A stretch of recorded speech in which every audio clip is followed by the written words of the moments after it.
Assalamualaikum students. Today we are going to discuss about Heckscher Olin theory. ठीक है.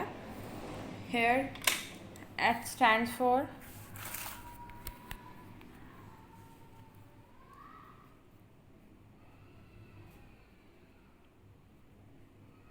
Heckscher and O stands for Olin. ठीक है.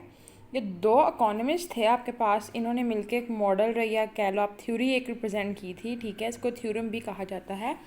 इन्होंने represent किया था. आज हम देखेंगे कि ये हेक्सचर ऑलिन थ्योरी बेसिकली है क्या और इसमें हम क्या डिस्कस करेंगे और इन दोनों का क्या कॉन्सेप्ट था, क्यों इन्होंने बनाई. एक थ्योरी के लिए हमारे पास ज़रूरी चीज़ें होती हैं. सबसे पहले हमें पता होना चाहिए कि ये बनी क्यों, इसके पीछे इसकी एविडेंस क्या थी. हर थ्योरी का कोई ना कोई क्रिटिसिज्म होता है, उसके ऊपर इन्हें एक कहते हैं ना ऑब्जेक्शन किया जा रहा होता है कि ये थ्योरी ऐसी है तो ऐसे क्यों है. और अजप्शंस होती हैं कि कुछ चीज़ें उस पर आपके पास रिस्ट्रिक्ट कर दी जाती हैं. अगर ये चीज़ें होंगी दैन आपकी थ्योरी एप्लीकेबल होगी, अदरवाइज़ नहीं. और लिमिटेशंस होती हैं कि ये थ्योरी सिर्फ इन चीज़ों पे एप्लीकेबल है, इन चीज़ों पे एप्लीकेबल नहीं है. ठीक है. तो हम स्टार्ट करते हैं. सबसे पहले आपको बताएंगे कि जी हेक्सचर ऑलिन थ्योरी जो है ये मॉडर्न थ्योरी है आपके पास.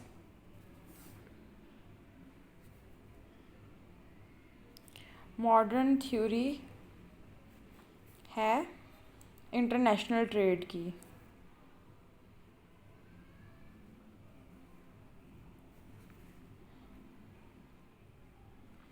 अब इंटरनेशनल ट्रेड क्या होता है, थोड़ा सा हमें इसको डिस्कस करना पड़ेगा.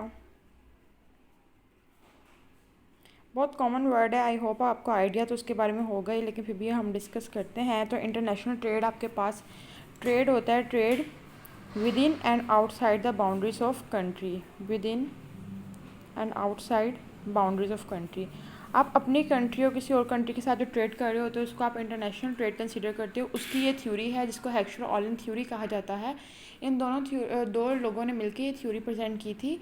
इनका कहना था कि हमारे पास जो थ्योरी है वो इंटरनेशनल ट्रेड को जो है वो इम्प्रूव करेगी.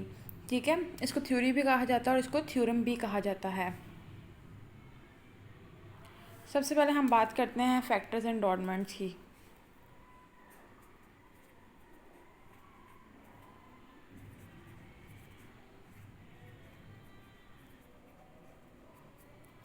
कुछ फैक्टर्स इसके अंदर इन्वॉल्व किए गए कि हम किन फैक्टर्स को लेके जो है ये थ्योरी बनाएंगे. तो फैक्टर्स हमारे पास हम लोग को पहले पढ़ चुके हैं. फैक्टर ऑफ प्रोडक्शन वही वाले हैं. एक ऐड हो रहा है इसमें लैंड, लेबर का आपको बहुत अच्छी तरह पता है, जो मज़दूर आपके पास होता है. तीसरा कैपिटल, जो आप अमाउंट इन्वेस्ट कर रहे होते हो.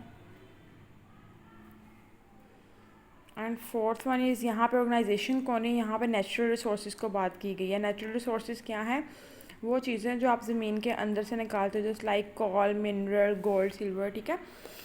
नेचुरल रिसोर्सेज जो अल्लाह ताला की तरफ से आपको जो है आपकी कंट्री को जो है गॉड गिफ्टेड चीज़ें हैं.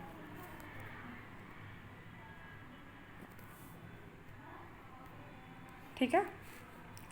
और लास्ट में हम लोग इसमें फिफ्थ फैक्टर जो है वो इन्वॉल्व करेंगे क्लाइमेट. ठीक है. क्लाइमेट क्या है, आबो हवा. क्योंकि हम ट्रेड की बात कर रहे हैं, ट्रेड हमने किसने करना है, एक कंट्री ने दूसरी कंट्री के साथ ट्रेड करना है. और ट्रेड के लिए ज़रूरी होता है कि जी आप अगर लेट्स सपोज मैं पाकिस्तान हूँ तो मैं पाकिस्तान में इंडिया के साथ करना है. तो इंडिया का वेदर कैसा है, यहाँ पे वेदर कैसा है, क्या वहाँ पे बारिशें हो रही हैं, क्या वहाँ पे इस चीज़ की ज़रूरत है जो मैं चीज़ सप्लाई करना चाह रही हूँ. तो क्लाइमेट जो है एक फैक्टर इन्वायरमेंट आपके पास मेजर रोल प्ले करता है. नेक्स्ट इसके आएंगे एजप्शंस कि हम लोगों ने इसकी एजप्शंस हैं कि एजप्शंस वो चीज़ें जो हम खुद से अज्यूम कर रहे हैं. अज्यूम के नाम से आपको पता लग रहा होगा, एजप्शंस के नाम से जो हमने खुद से अज्यूम करनी है कि ये चीज़ें आपके पास इस मॉडल के लिए होनी चाहिए. ठीक है. Theory, theorem, model, whatever you want to से.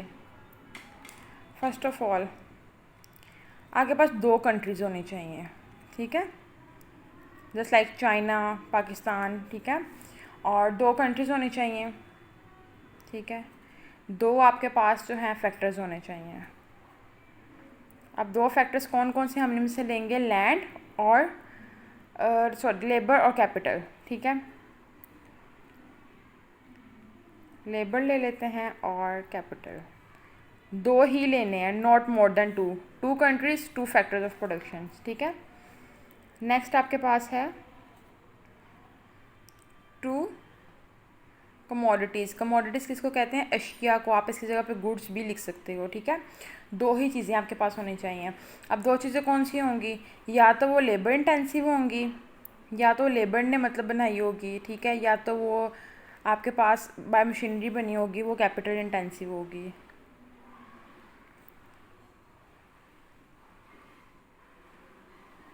ओके। नेक्स्ट फोर्थ जो आपके पास एग्जप्शन यहाँ पे है वो जी है परफेक्ट कंपटीशन होना चाहिए।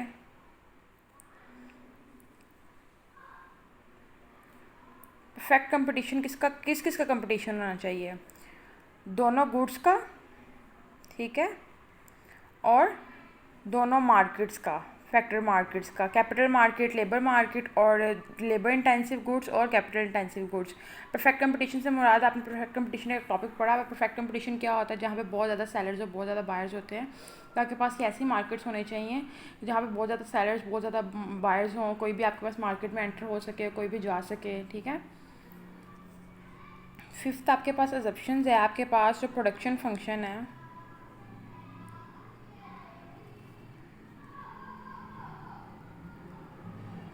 वो होमोजीनियस होना चाहिए। होमोजीनियस कहते हैं सेम को। अब ये नहीं कि हम लोग कंट्रीज़ दो अगर ले रहे हैं, चाइना लेते हैं और हम पाकिस्तान लेते हैं, चाइना में वो कैपिटल इंटेंसिव चीज़ हो, वो कैपिटल मशीनरी बना रही हो, और वही चीज़ पाकिस्तान में हाथ से बन रही हो, लेबर इंटेंसिव हो। ऐसा नहीं होना चाहिए। वो कह रहे हैं होमोजीनियस होना चाहिए प्रोडक्शन फंक्शन। अगर यहाँ पे वो चीज़ लेबर बना रहा है तो वहाँ पे भी वो चीज़ वो लेबर ही बनाए, क्योंकि अगर वहाँ पे वो कैपिटल चीज़ बना रहा है और यहाँ पे लेबर बना रहा है, तो जब हम इसको एक्सपोर्ट इम्पोर्ट करेंगे, इसका हम इंटरनेशनल ट्रेड करेंगे, तो ये चीज़ें हमें महंगी और सस्ती पड़ेंगी। मतलब एक बैलेंस ट्रेड जो होगी हमारी वो नहीं पॉसिबल हो पाएगी। नेक्स्ट हमारे पास जो पॉइंट है वो है mobile with in the country.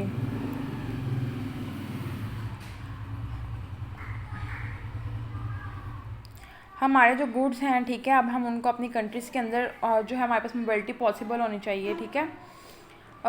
Factors are freely move within the country but immovable between the countries. Country में तो मूव कर लें, ठीक है, लेकिन आउटसाइड द कंट्री जो है वो मूव नहीं करना चाहिए। मतलब हमारा लेबर हमारी ही कंट्री में रह के काम करे, उनका लेबर उनकी ही कंट्री में रह के काम करे, ठीक है।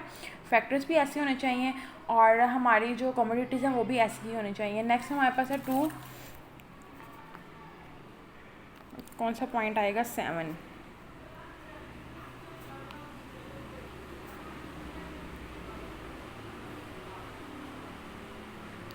टू कमोडिटीज़ जो हमारे पास, उनका जो फैक्टर सप्लाई है वो डिफरेंट होना चाहिए।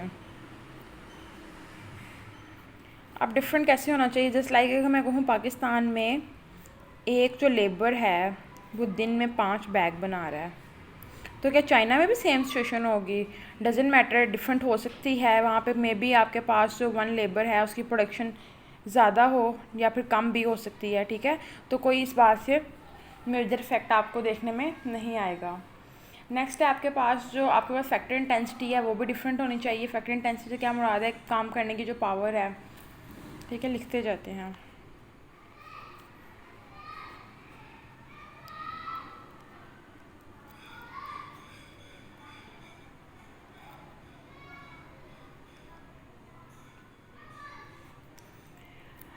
डिफरेंट आपके पास फैक्टर इंटेंसिटी होनी चाहिए। प्रोडक्शन फंक्शन आपके पास सेम होना चाहिए। जस्ट लाइक हमने पहले ही बात कर चुके हैं ये कि कमोडिटी ए जो है वो रिक्वायर, अगर उसको ज़्यादा कैपिटल की ज़रूरत है, ठीक है, इन वन कंट्री, तो जो सेम आपके पास प्रोडक्ट है वो अदर कंट्री में उसको भी जो है ज़्यादा ज़रूरत होनी चाहिए। फुल एम्प्लॉयमेंट होना चाहिए। ये नहीं कि यहाँ पे अगर कोई बेरोज़गार है तो वहाँ पे आपके पास जो है आपको फ्री लेबर मिल रहा हो। दोनों कंट्रीज़ में जो है आपके पास कंडीशन है, अज्यूम आपने करना है कि फुल एम्प्लॉयमेंट है, कोई भी बंदा बेरोज़गार नहीं है, दोनों के पास अच्छी जॉब्स अवेलेबल हैं दोनों कंट्रीज़ में। नेक्स्ट ऑप्शन है नो ट्रेड रिस्ट्रिक्शन। जो दो हमने कंट्रीज़ ली हैं उनके दरमियान में कोई ट्रेड रिस्ट्रिक्शन नहीं होनी चाहिए। वो इजीली जब चाहें एक दूसरे को चीज़ें भेज भी सकें और मंगवा भी सकें। इसके अलावा टैरिफ और नॉन टैरिफ बैरियर्स नहीं होने चाहिए। मतलब ज़्यादा टैक्स उन पे चार्ज नहीं होना चाहिए। इस तरह का कोई मसला नहीं होना चाहिए कि अगर हम इसको चीज़ भेजेंगे तो हम इतना टैक्स चार्ज करेंगे या हम मंगवाएंगे तो इतना टैक्स चार्ज होगा। तो मतलब नो ट्रेड रिस्ट्रिक्शन होनी चाहिए। ट्रेड फ्री आपके पास होना चाहिए, ट्रेड फ्री होना चाहिए आपके पास, ठीक है। और आपके पास इसके अलावा आपकी जो ट्रांसपोर्टेशन कॉस्ट है ट्रांसपोर्टेशन कॉस्ट आपके पास आएगी ना डेफिनेटली, अगर आप बाय एयर भेज रहे हो या बाय रोड जैसे भी भेज रहे हो, ठीक है। तो यहाँ पे एग्जम्पशन की जाती है, सॉरी, ट्रांसपोर्टेशन कॉस्ट आएगा। तो transportation cost, there is no transportation cost, ठीक है। तो आपने ट्रांसपोर्टेशन कॉस्ट को इस मॉडल के अंदर नहीं हाईलाइट करना, ठीक है। और नेक्स्ट हम लोग इसको अगर कंक्लूजन की तरफ जाएँ तो इस मॉडल को हम 2 × 2 मॉडल भी कहते हैं। अब वो कैसे कहते हैं, जो हम लोगों ने स्टार्टिंग में पढ़ा था कि 2 कंट्रीज़ हैं हमारे पास, ठीक है, 2 कंट्रीज़, 2 फैक्टर ऑफ प्रोडक्शंस और 2 ही हमारे पास क्या थी, कमोडिटीज़। तो इसको हम 2 × 2 मॉडल भी कहते हैं, ठीक है। अब यहाँ पे हम लोग बात करते हैं कि लार्ज पॉपुलेशन जिसकी होगी वहाँ पे लेबर भी डेफिनेटली लार्ज आपके पास होगी, और जहाँ पे कैपिटल आपके पास ज़्यादा होगा वहाँ पे आपके पास लेबर शॉर्ट होगा। अब लाजमी तो नहीं आपके पास हर चीज़ ज़्यादा ही हो, अगर आपके पास कहीं पे कैपिटल ज़्यादा है एक कंट्री में तो वहाँ पे आपके पास लेबर कम होगी, और अगर दूसरी कंट्री में लेबर आपके पास ज़्यादा है तो आपके पास कैपिटल जो है वो कम होगा। तो हम लोग क्या करेंगे, इनका आपस में ट्रेड करेंगे। जो चीज़ यहाँ चाहिए होगी वो हम यहाँ भेज देंगे, और जो चीज़ यहाँ से हमें यहाँ रिक्वायर्ड होगी वो हम यहाँ भेज देंगे। दोनों चीज़ें हमारे पास क्या हो जाएंगी, बैलेंस। जब बैलेंस हो जाएंगी तो दोनों कंट्रीज़ को क्या होगा, बेनिफिट होगा।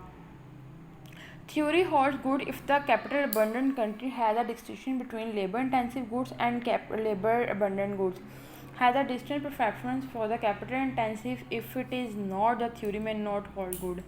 अब वही एग्जप्शन सेम बात की गई है कि टेक्नोलॉजी जो है हमारे पास वो सेम होनी चाहिए। अगर हम टेक्नोलॉजी को डेफर करते हैं, ठीक है, तो हमारे पास ये भी जो है एक मेजर प्रॉब्लम होगा। टेक्नोलॉजी सेम, अगर वहाँ पे हम लोग कोई मशीनरी यूज़ कर रहे हैं तो यहाँ पे भी हम वही वाली मशीनरी यूज़ करें। ये नहीं कि जी वहाँ पे हमारे पास बहुत अच्छी मशीनरी यूज़ हो रही है और यहाँ पे हमारे पास जो मशीनरी यूज़ हो रही है वो अच्छी क्वालिटी की हमारे पास ना हो,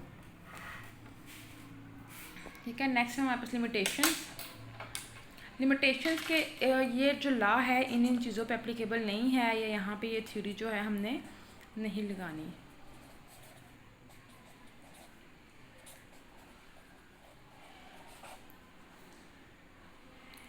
फर्स्ट जो है इसकी जो एग्जप्शंस थी ना, ठीक है, वो अनरियलिस्टिक थी।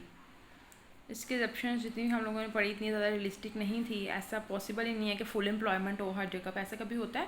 सुनने में तो ये भी आता है कि मुझे पाकिस्तान में फुल एम्प्लॉयमेंट है, जबकि ऐसा नहीं है हमारे पास, ठीक है। दूसरा रिस्ट्रिक्टिव है हमारे पास, हम लोग हर कंट्री के साथ ट्रेड नहीं कर सकते, हमें ये अलाउ नहीं है। पाकिस्तान का जो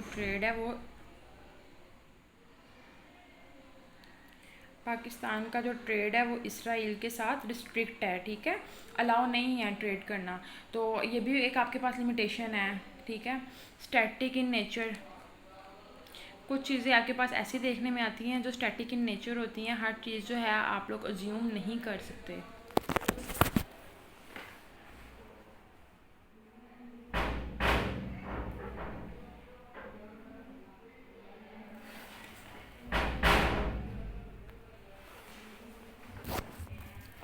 ठीक है। नेक्स्ट आपके पास विन हॉल क्रिटिसिज्म था। विन हॉल एक इकोनॉमिस्ट था, उसने इसके ऊपर क्रिटिसाइज़ किया था। हैबलर ने क्रिटिसाइज़ किया था। और लिंटॉफ पैराडॉक्स इसके ऊपर एक अप्लाई होता है, वो मैं आपको बताती हूँ वो क्या होता है। Just give 1 minute.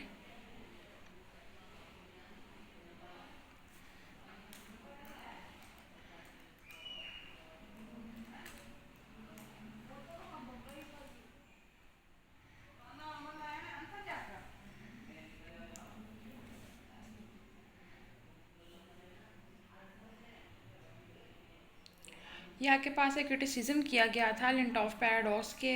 आपके पास कहा गया था कि जो आपके पास इकोनॉमिस्ट हैं, हेक्सचर थ्योरी पे उन्होंने क्वेश्चन उठाया था। उन्होंने क्वेश्चन ये उठाया था कि कंट्रीज जो प्रोड्यूस करती हैं वो अगर एक्सपोर्ट करती रहें एफिशिएंटली, लेकिन वो तो अपने फैक्टर ऑफ प्रोडक्शन पर डिपेंड करती हैं, अगर फैक्टर ऑफ प्रोडक्शन इनफ ना हो तो वो कैसे प्रोड्यूस करेंगी।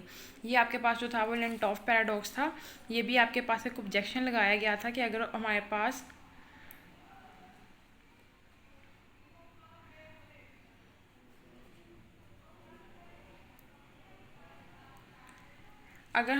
जो हमारे फैक्टर ऑफ प्रोडक्शन पूरे नहीं हैं तो हम लोग अपनी कंट्री की जो ग्रोथ है उसको कैसे कंप्लीट करेंगे। Leontief paradox in economy is that a country with a higher capital per worker has a lower capital labor ratio in export than its import.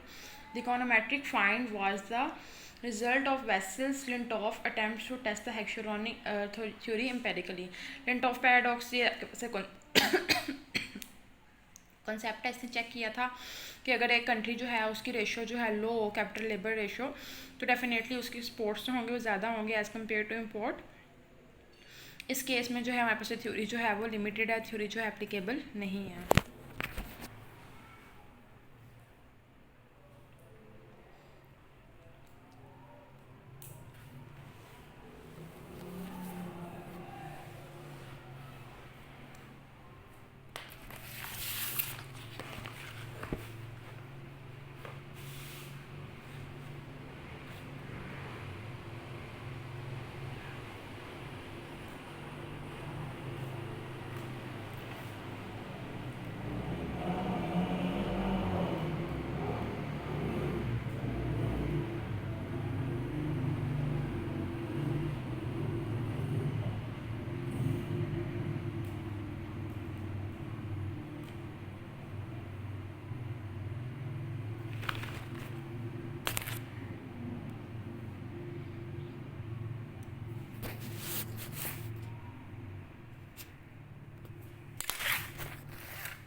थोड़ा सा हम इस थ्योरी को रिवाइज कर लेते हैं। तो हेक्सर ऑलन थ्योरी जो है दो लोगों ने दी है, हेक्सर और ऑलन 2 पर्सन से, दोनों इकोनॉमिस्ट थे।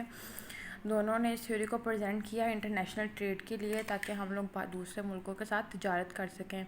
इसमें हमारे पास जो फैक्टर एनवायरनमेंट यूज़ हो रहे हैं वो हमारे पास 5 हैं।